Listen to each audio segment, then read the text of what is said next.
مسلمان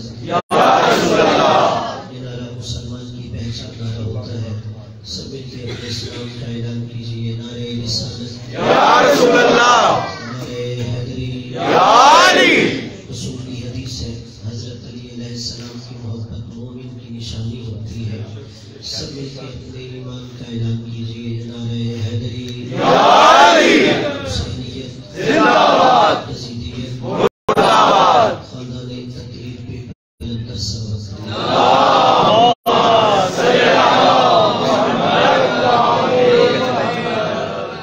سب سے پہلے تو ہے کہ مالک آپ کا تشریف بندہ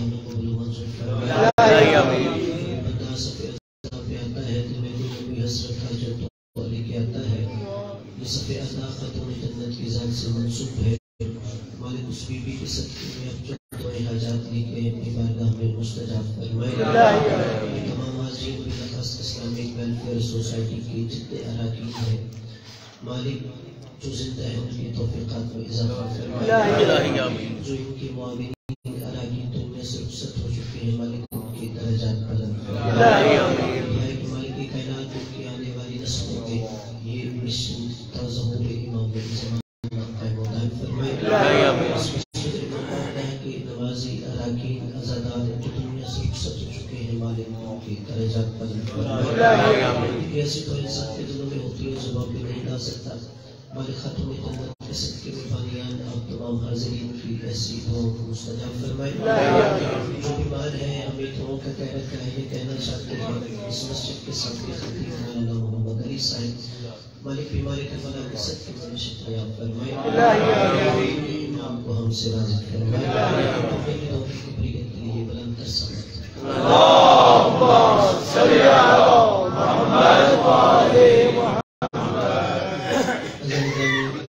صاحبان عظیم اکرام برادران اسلام، محبان اہل بیت علیہم السلام، عزاداران خاتون جنت، میں نے سورہ شورى کی آیت نمبر 23 کی جز کی تلاوت کی ہے، اور اس مشہور زمانہ آیت کو آیت مودت کہتے ہیں، اس لیے اس آیت کے اندر ایک لفظ مودت استعمال ہوا ہے۔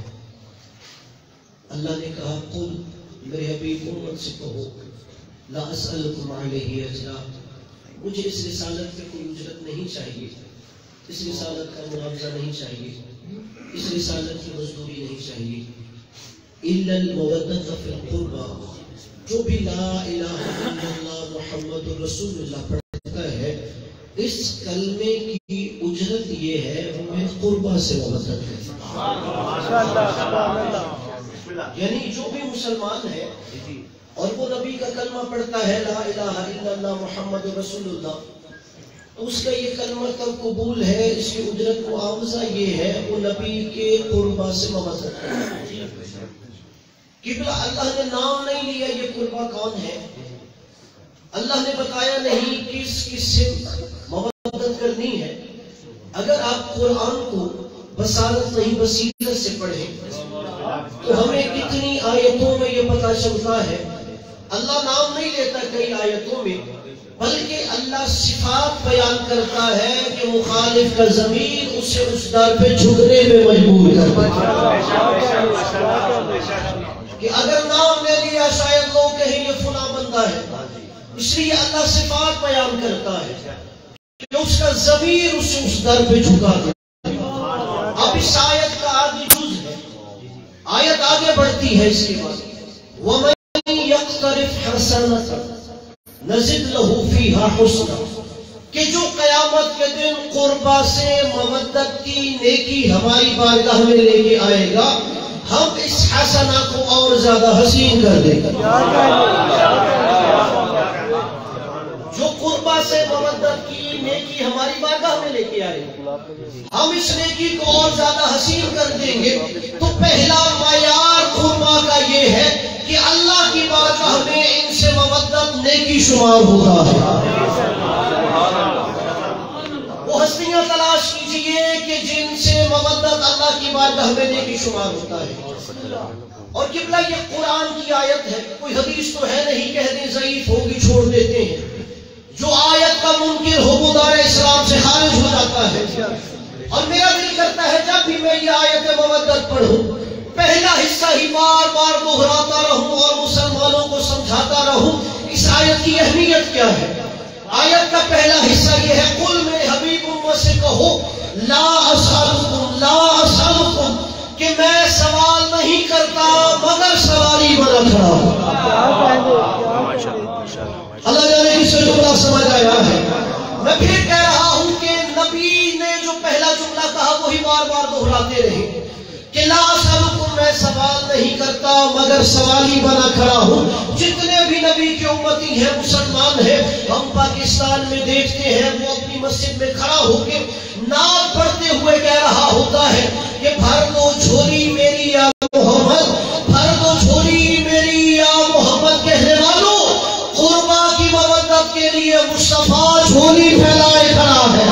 واہ واہ واہ کیا بات ہے، ماشاءاللہ کیا کہہ رہے ہیں، واہ واہ ماشاءاللہ ماشاءاللہ۔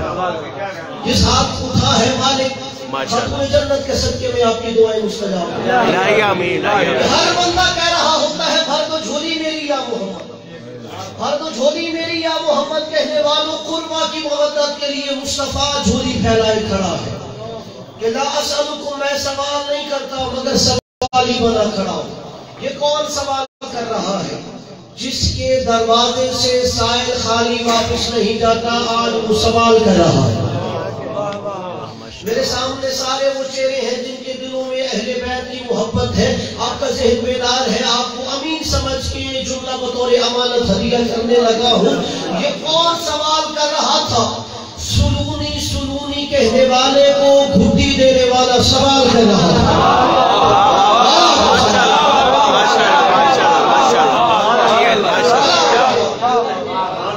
سلونی سلونی کہنے والے گھٹی دینے والا سوال کر رہا تھا۔ اور قبلہ سوال دو وجہ سے کیا جاتا ہے، یا امتحان کے لیے کیا جاتا ہے یا طلب کے لیے کیا جاتا ہے کہ اگر یہ دیکھنا ہو کہ اس کے اندر صلاحیت کتنی ہے تو ہم امتحان کے لیے کر لیتے ہیں سوال، یا دوسرا طلب کے لیے کیا جاتا ہے۔ یہاں سوال امتحان کے لیے نہیں ہے، طلب کے لیے ہے، اور سوال یہ نبی نہیں کر رہا اللہ کروا رہا تھا۔ نبی نے سوال نہیں کیا، اللہ نے سوال کروایا ہے، اور اس کی دلیل آیت کا پہلا حصہ ہے۔ آیت شروع ہی قل سے ہوتی ہے۔ اللہ نے کہا میرے حبیب تو امت سے یہ سوال کر، کہ نبی نے نہیں کیا، اللہ نے کہا خود تو سوال کر۔ یہ جو اللہ نے نبی سے کہا خود، آپ جائیے کسی بھی عالم مفتی سے پوچھیے قل عربی گرامر میں کیا ہے۔ کوئی مسلمان ہونا بھی ضروری نہیں، اگر کوئی غیر مسلم ہے عربی گرامر واقف ہے اس سے سوال کرے یہ قل کا مطلب کیا ہے۔ وہ کہے گا قل عربی گرامر کے اعتبار سے صیغہ امر ہے، جہاں پر بھی عربی میں صیغہ امر آ جائے ساتھ کوئی قرینہ علامت نشانی نہ ہو تو اس کا مطلب ہے یہ کام کرنا واجب ہوتا ہے۔ اب اللہ نے نبی سے کہا قل میرے حبیب تجھ پہ واجب ہے اپنی امت سے قربا کی مودت کا سوال کر۔ پھر جملہ کہہ رہا ہوں تاکہ انوار قلوب پہ نقش ہو جائے۔ اللہ نے نبی سے کہا قل میرے حبیب تجھ پہ واجب ہے اپنی امت سے قربا کی مودت کا سوال کر۔ لا الہ الا اللہ محمد رسول اللہ پڑھنے والوں اپنے مرضی کے مفتی کے سر پہ قرآن رکھ کے پوچھو جن کی مودت کا سوال کرنا نبی پہ واجب ہو ان کی مودت ادا کرنا امت پہ کیا ہونا چاہیے۔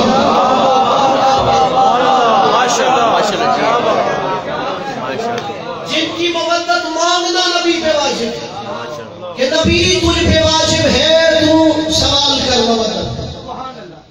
ہر منصف مزاج مفتی کہے گا کہ جن کی مودت نبی پہ مانگنا واجب ہے ان کی مودت امت پہ دینا اوجب ہونا چاہیے۔ اچھا یہ اجرت کس کی ہے؟ رسالت کی، معاوضہ رسالت کا، مزدوری رسالت کی۔ میرے سامنے زیادہ ماشاءاللہ شیخ بیراتی ہے اور آپ سے زیادہ تجارت کون جانتا ہوں، آپ مجھ سے بہتر جانتے ہیں۔ اچھا معاوضہ کتنا لیا جاتا ہے شیخ محسن صاحب؟ توجہ ہے، معاوضہ کتنا لیا جاتا ہے؟ اگر میں نے یہ گھڑی بازار میں بیچنی ہے میں کتنے کی بیچوں گا؟ ہر بندے کی کوشش ہوتی ہے جتنے کی میری شے ہے اس سے مہنگی مل جائے، اور اگر مجبور بھی ہو تو جتنی اس کا معاوضہ ہے، جتنی قیمت ہے، وہ اتنی وصول کرتا ہے۔ اب رسالت کی اجرت ہے، رسالت کا معاوضہ ہے، اور اجرت یہ مانگی گئی ہے کہ قربا سے مدد کرنی ہے، تو ہر منصف مزاج بندہ خود کو اپنی ضمیر کی عدالت میں کھڑا کر کے فیصلہ کرے۔ اب یہ معاوضہ رسالت کا ہے اور معاوضہ یہ ہے قربا سے مدد کرو، تو پھر ماننا پڑے گا اگر ایک عدل کا ترازو نصب کر دیا جائے، اس کے ایک پلڑے میں اگر رسالت رکھ دو تو دوسرے پلڑے میں یہ قربا تول سکتے ہو۔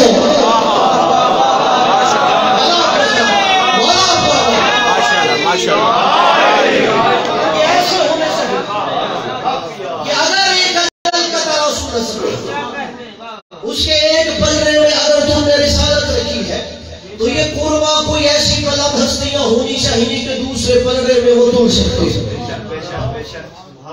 آپ اپنے مرضی کا جا کے اردو ترجمے کا قرآن اٹھا لیں، کوئی مذہب مسلک کی قید نہیں، شیعہ مترجم ہو، بریلوی ہو، دیوبند ہو، اہل حدیث ہو، کوئی بھی آپ اردو ترجمہ اٹھا لیں، اس آیت کا ترجمہ کیا کیا؟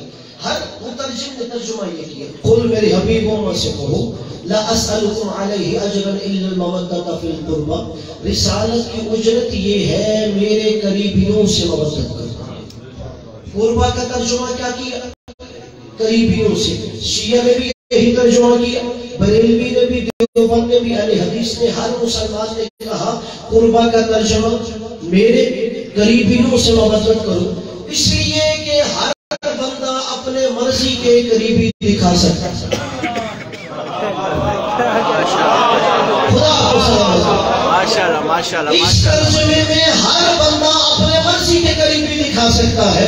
دیکھو یہ محمد کا قریبی ہے، میں اور آسان کرتا ہوں پیچھے والوں کی خاموشی دیکھ کر۔ قریبی تین طرح کے ہوتے ہیں، خدا کو سلامت رکھے۔ ایک ہوتا ہے قرب بے اعتبار فاصلہ، جیسے میں کہوں یہ فاصلے کے اعتبار سے میرے زیادہ قریب ہے۔ دوسرا ہوتا ہے قرب بے اعتبار رشتہ، جیسے ماں باپ ہے، اولاد ہے، بہن بھائی ہے، چچا ماموں خالہ، پھر دائرہ بڑا ہوتا جاتا ہے۔ تیسرا ہوتا ہے قرب اعتبار رتبہ، میرے دل کے زیادہ قریب کون ہے؟ ماشاءاللہ ماشاءاللہ، کیا یہ کون سے قریبیوں کی مودت مانگی گئی؟ جو بس میں قریب بیٹھتے تھے، کوئی وہ قریبی دکھا دے گا، جو رشتہ کر کے قریبی ہو رہے تھے،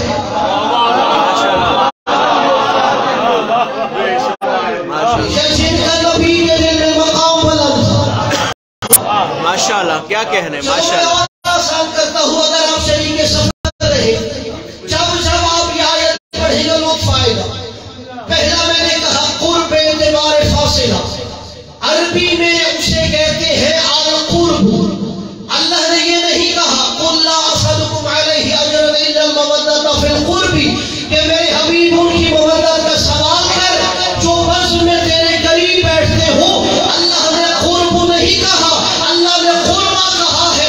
اللہ نے قربہ کہہ کے انہیں محمد سے دور کر دیا۔ جو محمد کی بس میں قریب بیٹھ کے سمجھتا تھا وہ محمد کا قریبی ہو گیا۔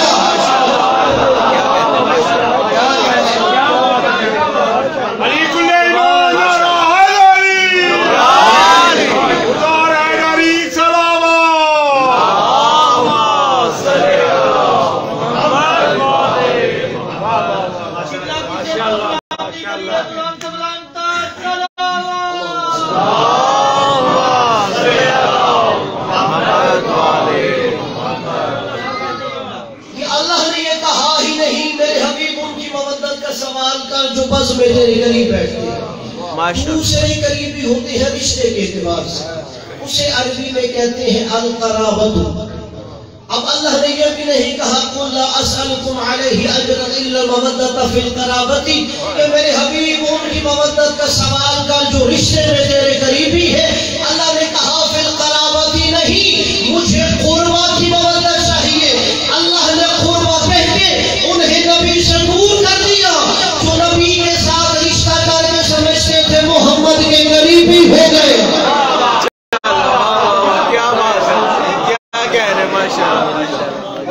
کوئی یہ سمجھ رہا کیا ہے اب ہم قریبی ہو گئے. اگر کوئی رشتے میں بھی قریبی ہو اور دل میں بھی مقام بلند ہو اسے کہتے ہیں قربا. ہاں کیا بات ہے, کیا کہنے مسلمانوں کی خصوصی توجہ چاہوں کہ جو کہا ہے کہ رسالت کی اجرت یہ ہے قربا کی مودت. قربا کا مطلب ہے نبی کا رشتے میں بھی قریبی ہو اور نبی کے دل میں بھی اس کا مقام بلند ہونا چاہیے. یعنی رشتے میں بھی قریبی ہو, نبی کے دل میں بھی مقام بلند ہونا چاہیے. اب لوگ کہیں گے کتنا نبی کے دل میں مقام بلند ہو, اگر میں نے نام لیا تو لطف چلا جائے گا. اب جائیے خدا اسلام میں تلاش کیجیے, نبی کے رشتے میں بھی قریبی ہو, نبی کے دل میں بھی مقام بلند ہونا چاہیے. کتنا نبی کے دل میں مقام بلند ہو, اتنا نبی کے دل میں مقام بلند ہو اگر وہ نبی کی بزم میں آئے محمد مسند چھوڑ کے کھڑا ہو جاتا ہو.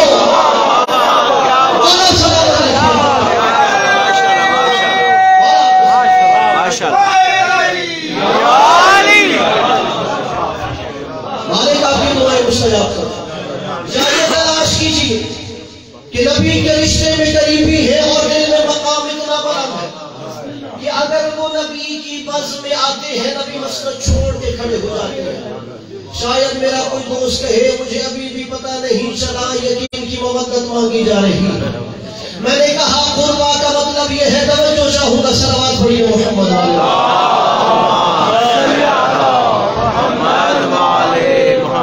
توجہ ہے نا, میری طرف رکھیے. میں نے کہا قربا کا مطلب یہ ہے نبی کے رشتے میں بھی قریب اور نبی کے دل میں بھی اس کا مقام بلند ہونا چاہیے. تلاش کیجیے اب تاریخ اسلام میں, شاید کوئی کہے ابھی بھی پتہ نہیں چلا یہ ان کی مودت مانگی جا رہی ہے کہ نبی کے رشتے میں قریبی ہو, نبی کے دل میں مقام بلند ہونا چاہیے. نبی کے دل میں کتنا مقام بلند ہو, اتنا نبی کے دل میں مقام بلند ہونا چاہیے.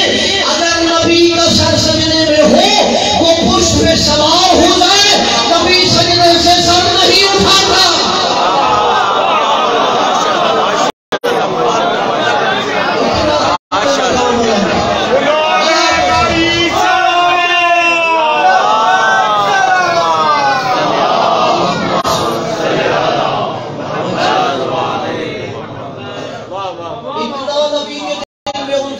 بلند ہے کہ اگر نبی کا سر سجدے میں ہو وہ پشت پہ بیٹھ جائے تو نبی سجدے سے سر نہیں اٹھاتا. شاید میرا کوئی دوست کہے ہمیں ابھی بھی نہیں پتا کہ ان کی مودت مانگی جا رہی ہے. جائیے تاریخ اسلام میں تلاش کیجیے نبی کے رشتے میں بھی قریبی ہو, نبی کے دل میں بھی مقام بلند ہونا چاہیے. کتنا نبی کے دل میں مقام بلند ہونا چاہیے, اتنا نبی کے دل میں مقام بلند ہونا چاہیے. اگر نبی کے دونوں شانوں کے درمیان مہر نبوت ہو وہ مہر نبوت کا سوار ہوتا ہو.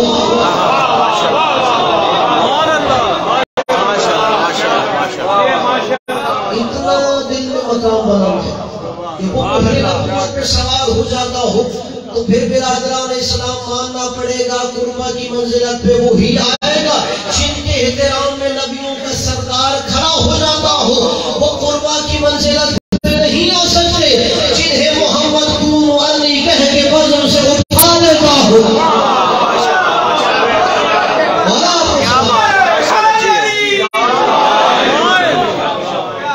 وہی آئے گا قربا کی منزلت جن کے احترام میں سید الانبیاء کھڑے ہوتے ہیں. وہ قربا کی منزلت پہ نہیں آ سکتے جنہیں نبی قوم انی کہہ کے بدن سے اٹھا دیتے ہیں. اور قبلہ اب یہ رسالت کی اجرت مانگی جا رہی تھی کہ جو بھی رسالت کی اجرت دینا چاہتا ہے اس کی اجرت یہ ہے کہ نبی کے قربہ سے مودت کرے. اور شاید میرا کوئی دوست کہے یہ جو مانگی گئی ہے اجرت یہ لازمی نہیں, یہ آپشنل ہے, کہ ضروری نہیں ہے. اگر ان سے مودت کر لو تو ٹھیک ہے, اگر نہیں بھی کرو گے تو اس کا کوئی حرج نہیں ہے.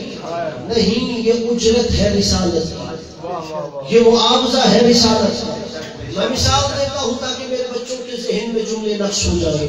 یہ کتنی اہمیت ہوتی ہے اجرت کی اور معاوضے کی. میں نے اپنے جیب میں اپنے حلال کی کمائی ڈالی, میں بازار چلا گیا, کہ آپ پیشاب باغ کے بازار سے اپنے لیے ایک سوٹ خرید کے لاتا ہوں. میرا رزق پاک تھا، میری کمائی حلال تھی. میں بازار گیا، اپنے لیے سوٹ خرید کے گھر آ گیا. اب میں نے وہ سوٹ درزی کو دیا، اسے سلائی کیا. اب درزی نے وہ سوٹ سلائی کیا. میں درزی سے سوٹ لے کے گھر آ گیا. میں نے درزی کو اجرت نہیں دی، درزی کو معاوضہ نہیں دی، اسے سلائی نہیں دی. چاہیے اپنے مرضی کے فرقے کے عالم سے پوچھیے، میں نے جمعے کے دن وہ سوٹ پہن کے عطر لگا کے مصلی عبادت پہ کھڑا ہو گیا، میری نماز صحیح ہے. لیکن 8-10 بندوں نے کہا صحیح نہیں ہے، انہیں میں داد دیتا ہوں، اور جو کنفیوز ہے انہیں میں بتا دیتا ہوں. ہر فرقے کا عالم کہے گا تیری نماز باطل ہے، میں کہوں گا میری تو حلال کی کمائی ہے، وہ کہے گا پھر بھی باطل ہے. میں کہوں گا میرا پاک مال ہے، وہ کہے گا پھر بھی باطل ہے. اس کے سر میں قرآن رکھ کے پوچھو کیوں باطل ہے. ہر فرقے کا مفتی کہے گا اس لیے تو نے درزی کو اجرت نہیں دی. اب اسی کے سر پہ قرآن رکھ کے کہو اگر میں ایک درزی کو اجرت نہ ہوں تو سارے کہتے ہو نماز باطل ہے، تو رسالت کی اجرت دیے بغیر کیسی نمازیں پڑھ رہے ہو.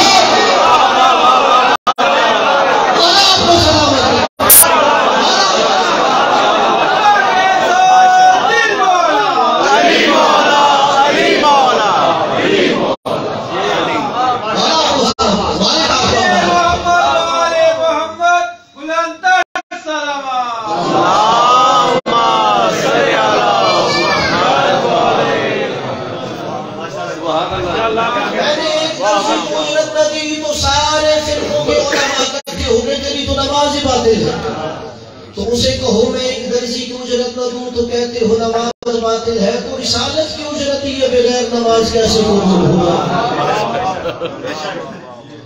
اور قبلہ یہی تو وجہ ہے شاید اب کوئی کہے اچھا آپ نے سارا دین اسے بنیاد پہ لا کے کھڑا کر کہ اگر ان کی مودت ہے تو ہر عمل قبول ہے. کیا یہ ممکن ہے کہ سارا دین ایک بات پہ کھڑا ہو جائے؟ میں ایک اور حدیث سناتا ہوں جو سارے علماء اسلام نے لکھی ہے کہ نبی نے کہا ان قبلت الصلاۃ قبل ما سواها وان ردت رد ما سواها. نبی نے کہا اگر تمہاری نماز قبول ہو گئی تو ہر عمل قبول ہو گئے، اگر تمہاری نماز رد ہوئی تو ہر عمل رد ہو جائے گا. یعنی اس کا مطلب ہے یہ مسلمان مانتے ہیں کہ کوئی ایسی چیز ہوتی ہے وہ ایک ہو تو سب قبول ہوتا ہے.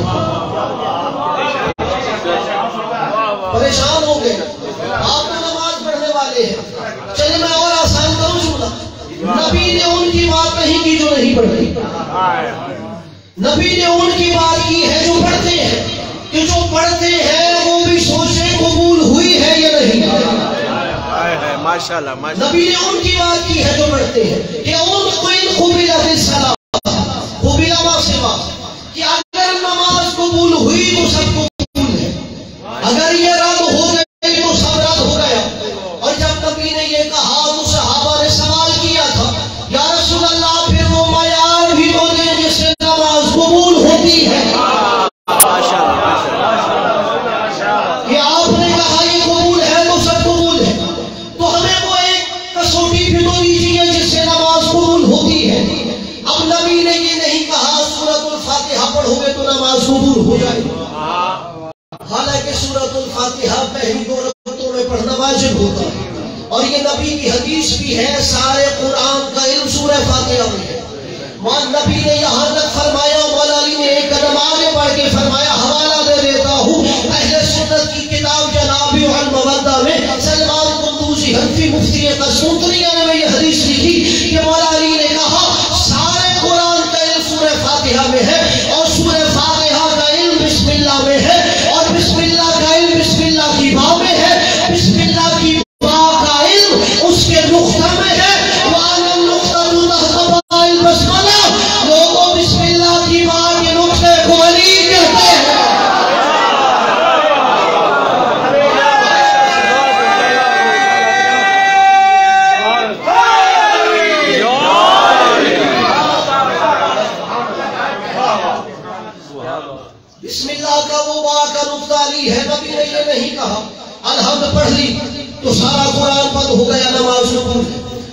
نبی نے یہ نہیں فرمایا کہ اگر رکوع لمبا ہے تو نماز قبول ہے. نبی نے یہ نہیں فرمایا سجدے طولانی ہو تو نماز قبول ہے. جب صحابہ نے کہا ہمیں وہ آپ نسخہ دیجیے جس سے نماز قبول ہوتی ہے، نبی نے کہا جب نمازی حالت تشہد میں مجھ پر میری آل پہ درود پڑتا ہے نماز قبول ہوتی ہے.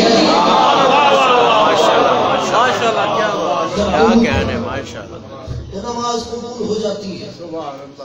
اور قبلہ درود پڑھتا ہے تو نماز قبول ہوتی ہے. اب دیکھیے درود ہے کیا؟ ایک دعا ہے. درود ایک دعا ہے، اور صرف دعا ہی نہیں، ہر دعا کی قبولیت کا بھی نسخہ ہے. جو بندہ کہتا ہے میری دعا قبول نہیں ہوتی، جملے میرے نہیں ہیں، چھٹے امام کے. چھٹے امام سے یہ بندے نے کہا مولا کا نسخہ تو دیجیے جو دعا مانگو وہ قبول ہو جائے. مولا نے کہا نسخہ یہ ہے کہ جب بھی تو دعا مانگے شروع میں بھی درود پڑھا کر آخر میں بھی درود پڑھا. کہتا مولا اس میں راز کیا ہے؟ مولا نے کہا جب تو دعا کے شروع میں بھی درود پڑھے گا آخر میں بھی درود پڑھے گا تو یہ کیسے ممکن ہے اللہ تیری دعا کا اول و آخر قبول کرے اور درمیان کا رد کر دے؟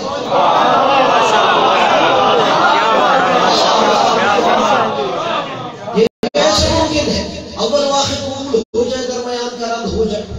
اور یہ دعا ہے کہ اللہم صلی علی محمد و آل محمد. یعنی موج جیسا گناہگار کہہ رہا ہے اے اللہ تو رحمت نازل کر. کس پر؟ جو رحمت للعالمین. کہ میں دعا کر رہا ہوں جیسا گناہگار، تو رحمت نازل کر اس پر جو رحمت للعالمین ہے، اور اس کی اس آل پہ جس کے صدقے میں یہ کائنات بنی. یعنی ہم دعا کر رہے ہیں ان کے لیے جو سبب علت غائی ہے کائنات کی. اور یہی جب چھٹے امام سے ایک بندے نے کہا مولا میں آپ کے لیے رحمتوں کی دعائیں مانگتا رہتا ہوں.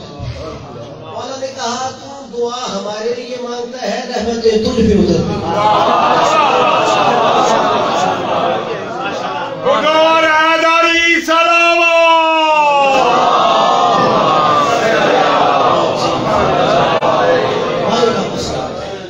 درود کے صدقے میں آپ سب کی دعائیں مستجاب ہو. امام کو ذہن میں جگہ دیتے ہوئے دعا پہ یہ درود پہ جملہ سنیے گا.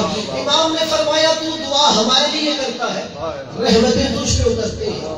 وہ کہتا ہے نہیں مولا میں اپنے لیے نہیں دعا کرتا، میں آپ کے لیے رحمتوں کی دعا کرتا. مولا نے کہا نہیں تو دعا تو ہمارے لیے کرتا ہے مگر وہ رحمتیں تجھ پہ اترتی ہیں. اس نے کہا نہیں مولا میں نے تو اپنے لیے کبھی مانگا ہی نہیں کہ مجھ پہ رحمتیں نازل ہو. اب مولا نے کہا یہ نہیں مان رہا. مولا نے خادم سے کہا ایسا کر تو اندر سے پانی کا برتن لے کے، وہ اندر سے پانی کا برتن لے کے آیا. مولا نے نیچے ایک تشت رکھا. مولا نے اسے کہا اس تشت کے اندر پانی ڈالا. اب اس نے تشت کے اندر پانی ڈالا. جب وہ تشت بھر گیا تو انسان کی نفسیات ہے، فطرت ہے، اس نے ہاتھ روک لیا. مولا نے کہا ہاتھ روک کیوں لیا ہے؟ کہتا ہے مولا یہ تشت پانی سے بھر گیا. مولا نے کہا نہیں اس بھرے ہوئے تشت کے اندر اور پانی ڈالا. اس نے بھرے ہوئے تشت کے اندر پانی ڈالا، وہ تشت سے ہوتا ہوا زمین پہ گر گیا. مولا نے کہا مجھے یہ بتا جو تو نے بعد میں برتن میں پانی ڈالا ہے برتن کو فائدہ کیا ہوا؟ کہتا ہے مولا کوئی فائدہ نہیں ہوا بلکہ وہ تو برتن سے ہوتا ہوا واپس زمین پہ گر گیا ہے. مولا نے کہا یہیں سے سمجھ لے ہم تیری رحمت کی دعاؤں کے محتاج نہیں ہیں، ہم تو پہلے ہی رحمتوں سے بھرے ہوئے ہیں. تو دعائیں ہمارے لیے کرتا ہے، رحمتیں مجھ پہ اترتی ہیں.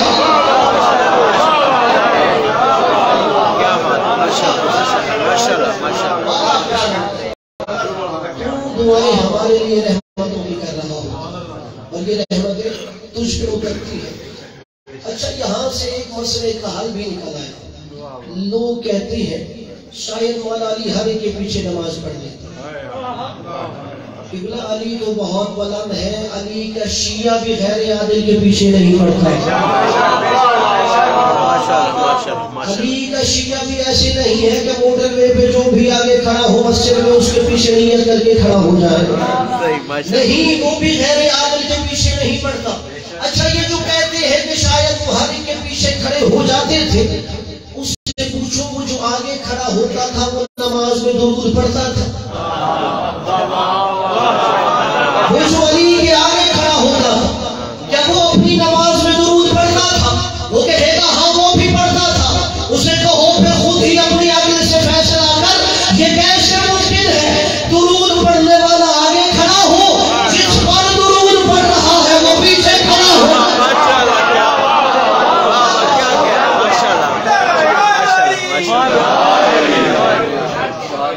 علی کل ایمان حیدری اردور حیدری سلام.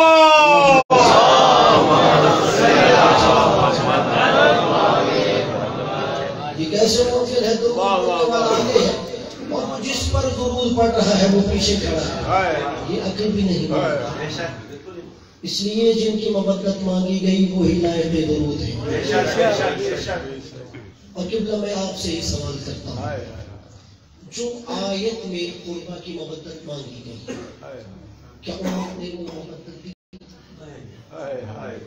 قربہ صیغہ افعل التفضیل ہے جسے آپ سپرلیٹو ڈگری کہتے ہیں، اور یہ واحد مؤنث کا صیغہ ہے، یعنی ایک ایسی مستور جو نبی کے سب سے زیادہ ہے.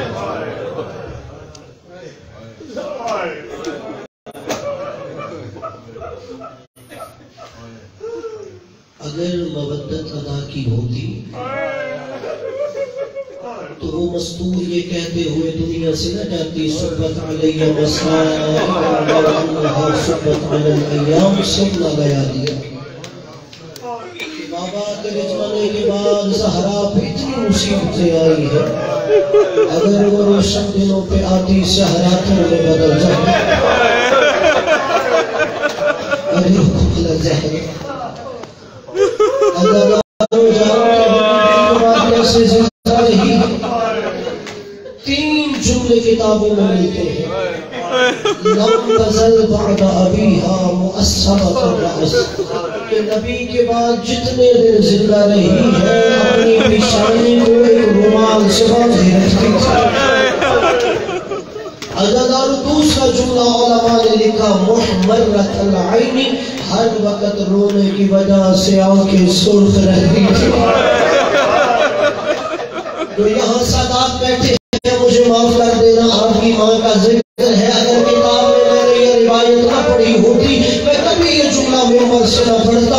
تیسرا جملہ ہے نبی کے بعد کیسے زندہ رہی، کہتی ہے منحدت الرکنی، 18 سال عمر تھی، کمر جھک گئی تھی. اگرکم علی الظاہرہ، مولا آپ کو سوائے سے ہم کے کسی وقت نہ ملے. اللہ جب نماز کا وقت ہوتا تھا ایک ہاتھ سے ٹوٹی ہوئی پسلیوں کو سہارا دیتی، ایک ہاتھ سے عصا کا سہارا لیتی. بستر سے مصلی تک کے چند قدم بغیر عصا کے سہارے نہیں چل سکتی. اور عزاداروں اپنے دکھ علی سے بھی ساری زندگی چھپاتی ہے.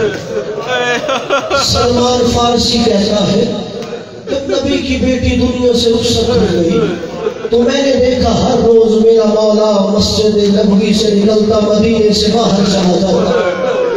میں سوچتا اللہ جانے میرا مولا کہاں جاتا ہے. ایک دن میں نے کہا میں علی کے پیچھے پیچھے جاؤں گا. وہ کہتا ہے مولا علی مدینے سے باہر نکلے. میں نے دیکھا ایک باغ میں ایک درخت کی اونٹ میں علی سہارا لے کے بیٹھ رہے اور علی دھاڑے مار مار کے روتا لگا. میں حیران ہو گیا، 32 سال کا بڑی الجوان علی، بدر احد خندق و خیبر کا فاتح علی، ایسے دھاڑے مار مار کے کیوں رو رہا ہے؟ سلمان فارسی آگے بڑھا، مولا کے قدموں پہ ہاتھ لگا کے کہتا ہے مولا مجھے بھی تو وہ مصیبت بتاؤ جسے علی یاد کر کے رو رہا ہے. اللہ تعالیٰ آپ کے مولا نے جملہ کہا، سلمان کہتا ہے میں خود پہ قابو نہ رکھ سکا. مولا علی نے کہا سلمان فارسی نبی کی بیٹی دنیا سے رخصت ہو گئی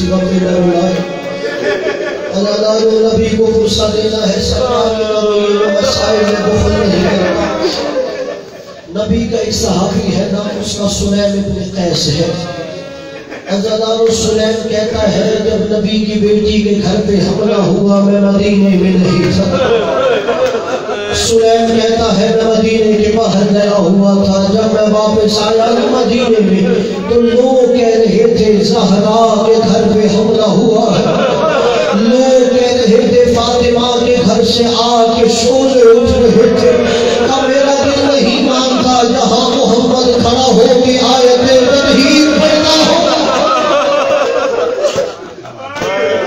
تو میں یہ سن کے مسجد نبوی میں گیا میں نے کہا نبی کا کوئی سچا صحابی مل جائے میں اس سے پوچھوں یہ بات سچ ہے سلیم کہتا ہے میں نے مسجد میں سلمان فارسی کو دیکھا میں نے سلمان کا ہاتھ پکڑا اسے مسجد کے کونے میں لے کے گیا میں نے کہا یا سلمان حال دخلوا ولم یکن استئذان سلمان یہ بات سچ ہے کہ لوگ بغیر اجازت فاطمہ کے گھر میں داخل ہو گئے اللہ جانے کس نے توجہ کی ہے عزاداروں اگر گھر میں پردہ دار بھی نہ ہو کوئی نامحرم بغیر اجازت کے گھر میں آ جائے غیرت مند بندہ مرنے سے پہلے مر جاتا ہے یہ تو زہرا دنیا کو پردہ سکھانے والی ہے کہ سلمان یہ بات سچ ہے حال دخلوا ولم یکن استئذان کہ لوگ بغیر اجازت فاطمہ کے گھر میں داخل ہو گئے عزادار سلمان فارسی نے چیخ مار کے کہا ای وعزت الجباری خدا جبار کی عزت کی قسم تو نے سچ سنا ہے لوگ بغیر اجازت زہرا کے گھر میں داخل ہو گئے کہا پھر سلمان فارسی نے چیخ ماری سلیم کہتا ہے اب کیوں رو رہا ہے رلاتی یہ بات ہے وَلَيْسَ عَلَى الزَّهْرَاءِ مِنْ خِمَارٍ جب نامحرم لوگ زہرا کے گھر میں داخل ہوئے تو زہرا کے سر پہ چادر بھی نہیں تھی حضر حکم علی الزہر مولا آپ کی آہوں پہ رحم کر خدا آپ کو مسیح کہا مجھے بلاتی یہ بات ہے جو زہرا دنیا کو پردہ سکھا رہی ہے اس کے گھر بلوائی آ گئے زہرا کے سر پہ بڑی چادر بھی نہیں ہے سلیم کہتا ہے پھر نبی کی بیٹی نے کیا کیا اللہ کنہا نازت ورا البابی تو زہرا دوڑتے ہوئے دروازے کے پیچھے چلی گئی سلیم کہتا ہے سلمان نہ جاتی محمد کی بیٹی دروازے کے پیچھے نہ جلتا ہوا دروازہ گرایا جاتا سلمان کہتا ہے اس لیے نہیں گئی کہ وہ جسمانی اذیت سے بچنا چاہتی ہے تو پھر کیوں گئی تھی فاطمہ دروازے کے پیچھے سلمان رو کے کہتا ہے رعایتاً للصدر والحجاب زہرا اپنا پردہ بچانے گئی اجر حکم علی اللہ زہرا نے دیکھا نا محرم لوگ آ گئے میرے سر پہ بڑی چادر بھی نہیں ہے نبی کی بیٹی دروازے کے پیچھے چلی گئی رعایتاً للصدر والحجاب زہرا اپنا پردہ بچانے گئی ایک ملعون نے دیکھا زہرا در و دیوار کے درمیان ہے اثروہا اثرت اس ملعون نے اس زور سے دروازے کو دھکا دیا کانت میں روح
تازیہ نوازا، زہرا کے ہاتھ میں تازیہ نوازا، ابھی بھی نبی کی بیٹی نے علی کو نہیں چھوڑا۔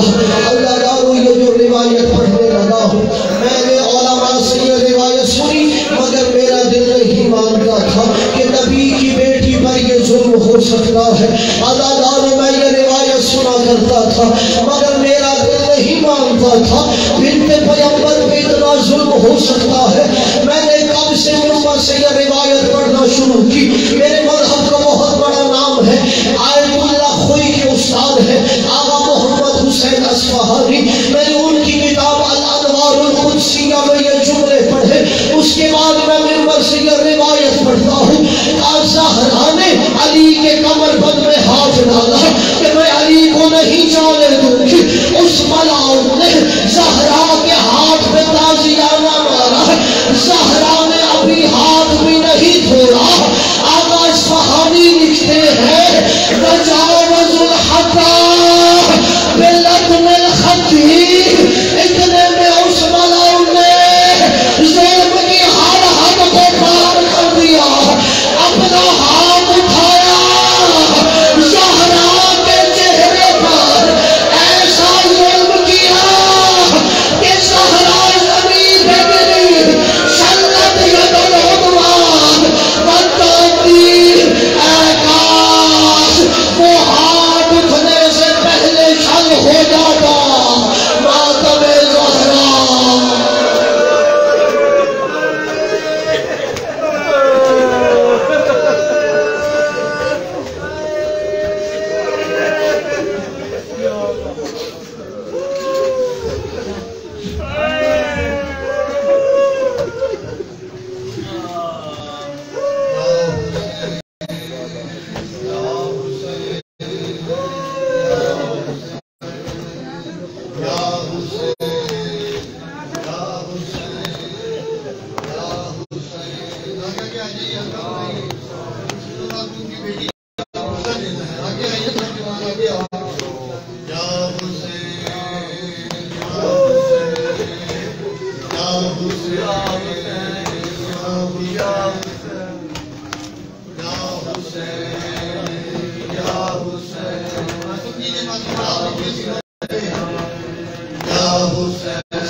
روتی نہیں گھڑی